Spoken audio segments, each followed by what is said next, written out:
Here we are at Adam's calendar on the 21st of June 2010, the winter solstice in the southern hemisphere, and we just witnessed the sunrise over the stones, the central stones of Adam's calendar, and we're about to do a little insert for a documentary here in South Africa with a program called 50/50. So it's a very wonderful occasion because it's the first time that we're really documenting this for television, mainstream television as well, and Project Camelot. At the moment, Project Camelot is taking a back seat to a South African professional television crew for a very well-known TV show in South Africa. And so you can see that they have a very sophisticated cinematographer who knows his business. They have a professional boom guy. They have a geologist here, and they're about to interview Michael. So Project Camelot is standing by and snapping shots whenever they can. It's freezing out here.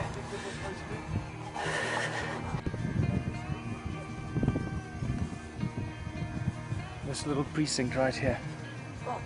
This little precinct right here is very important. This is where, according to Creator Mutwa and a number of psychic revelations, is where the insemination happened of the Anunnaki females, which is very important obviously to us as a human race. Cool. Okay.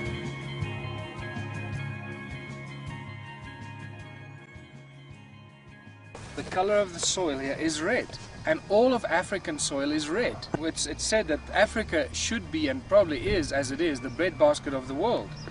We could grow so many crops here. It's crazy. Everything grows like crazy. You put a stick in the ground, and next to you it's a tree. So now this is what's interesting when you read the Sumerian tablets and the translations, especially of Sitchin and so forth. And it talks about the fashioning of Adamu, and when Adamu was born, and they say, look at the color of his skin. They describe his features. He had short black hair, short curly black hair, and his skin was smooth as the Anunnaki. But the color was dark red. Dark red like the soil, like the color of the soil of the deep Abzu. And there you have it, the color of the soil of the deep Abzu. Wow. So it's a very clear indication of what the first humans looked like. I see. Red people. Now what's interesting is that the oldest, arguably the oldest people on Earth are the Bushmen. The Bushmen are probably genetically the oldest people we still have today. And what do the Bushmen call themselves? The red people. They don't call themselves the yellow or the white. They call themselves the red people, who are probably the closest descendants of the first humans created here in the Abzu, in the mountains around us, right here. And that's the color of the skin they had. Mm-hmm. Fabulous. I love it. Well, you know, because of Sedona, I love the red earth. I just have a thing about red earth. For some reason it has a lot of power. I don't know what it is. Did you have a fish eagle? Yes. It's a... We just heard it. Yeah. There's some fish eagles down near the dams down there. There's a lot of natural trout springs here in this area. Oh, really? Especially in the Dalstrom area. Wow. Freshwater trout. There's huge trout farms. Oh, fabulous. Huge trout farms, because it's all fresh and it's unpolluted water. Willem, you're not coming with us then? Where to? Yeah, to Adam's calendar. Yes, no, I'm coming. Yeah, okay. Is if you have one psychic telling you something, then it's interesting.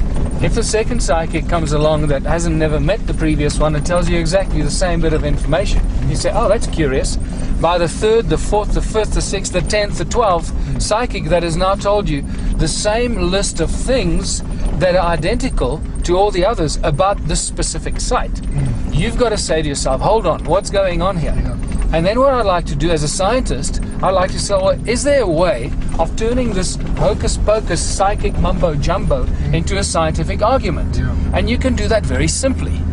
And that is, you say, what is the statistical probability that 12 or 20 psychics have told me a list of 12 or 15 things that are identical about Adam's calendar and the stone circles?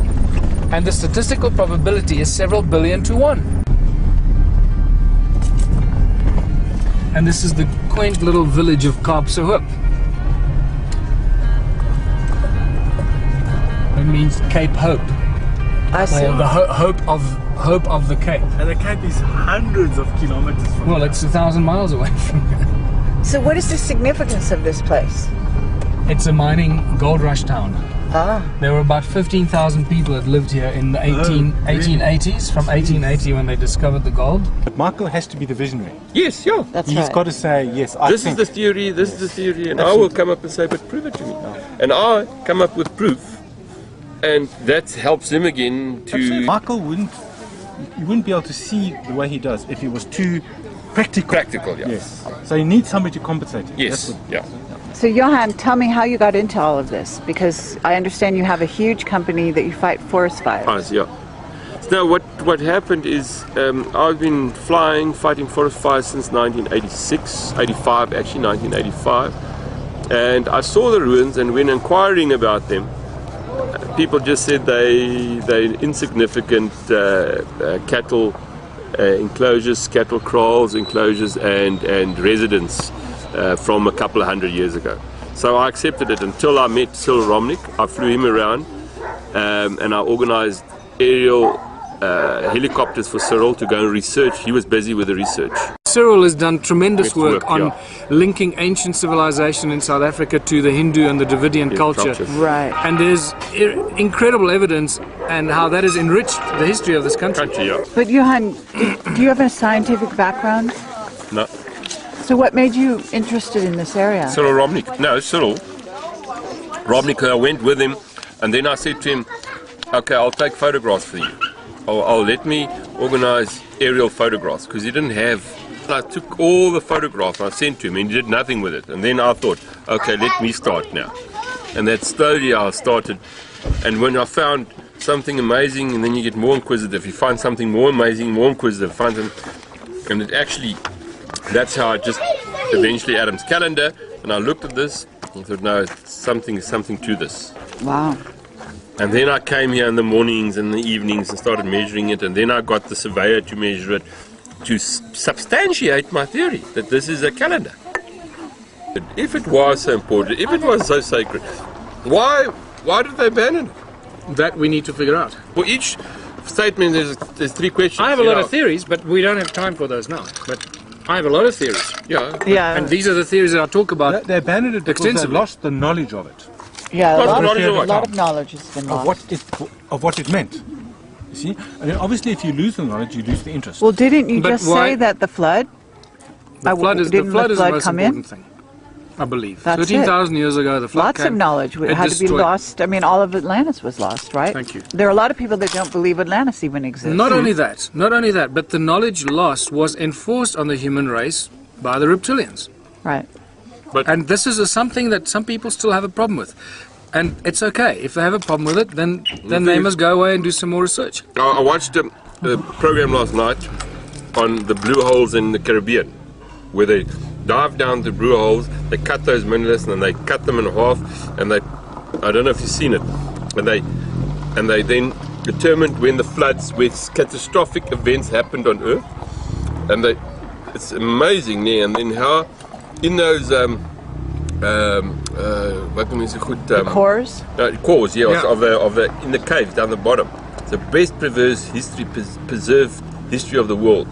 It's like a tree trunk. Yes. And they said, well, that happened, I don't know how many thousand years ago, but that's what's happening now in the Sahara. It was happened 7 times in the recent history. where severe drought in the Sahara leads to this rise of the seas, and a lot of the cities, all the cities are going to be covered in low-lying cities in the sea, and you'll probably get some other Well, people that believe in cataclysms in 2012 and beyond are saying the same thing's going to happen again. Yeah. So who knows? They had proof there. The scientific proof that it did happen. They analysed the materials and everything. Where did you see that, Johan? On Natural Geographic last night. The blue holes. Last night? Yeah. The blue holes. Blue holes. Something about the blue holes. The diving in the blue holes. I must look at that. It's very interesting. Well, that's how proof. That's scientific proof that floodings did occur. And the last one was, I can't remember the dates now. I said it was 13,000? 11,000. Yes, that's right. And then there's one 70 before about 15, 16,000. And then they go back to 27,000 and 34 or something. But the one that they've got on there was 11,000. Yeah, but that's one that everybody knows about. Yeah. 11,500 BC. BC, yes. Yeah. That's the big one. Yes. Thereabout. And there was proof that it actually happened. Okay, so here we are at Adam's calendar. It's the 21st of June 2010, the winter solstice in South Africa in the southern hemisphere. And we just saw a magnificent sunrise this morning. We are lucky that there were no clouds or mist in the air, which happens often. And we're about 700 meters above the valley below, the Barberton Valley. Sometimes we call it an impact crater. There's still some argument about whether it is an impact crater. And this is the the greater circle of Adam's calendar runs around here. And originally, you can look at it on Google, you'll see originally it was a circular structure, a circular stone structure, pretty much like Stonehenge. In the middle, right there, are the two calendar stones, which are very important. The front stone casts a shadow on the stone behind it, and every day, you can tell every day of the year by where the shadow is when the sun sets. So the calendar still works, it's still accurate, even though it is 285,000 years old, is what we believe it to be. As you can see, the stones are leaning towards the edge of the cliff. That's purely just from soil shift of thousands and thousands of years. Most of the stones that were on the edge of the outside ring have fallen down now, lying flat on the outer ring of the calendar. And that is the northern stone marker, that is the southern stone marker, over there under the tree. And then over here is where the stone man stood. This is where the stone man was taken out of, right here. And the stone man stood here and lined up with the sunrise on the spring equinox about 285,000 years ago, right there. And there's an alignment of 5 stones on the outer perimeter of this original circle. Credo Mutwa calls the stone man actually the clitoris of Mother Earth, and he says this is where heaven mated with Mother Earth. And for about a year after he told me that, I didn't figure out what that meant until eventually the penny dropped for me, when he also said that Adam's calendar is one of the 2 most sacred sites on Earth. The other one is the serpent worship site in northern Botswana, known as the Tsodilo Hills. And we're going to be going there very soon to look at what we believe is a flower of life carved out on a rock there.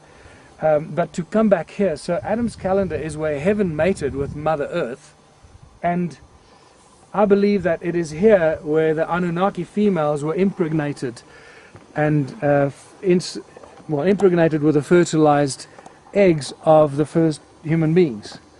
Now, I just want to quickly show you in the middle of Adam's calendar how it's lined up, that the north-south line cuts right through the calendar. So when you go here, when you stand in between the 2 calendar stones, it's exactly in the middle. All this work was done by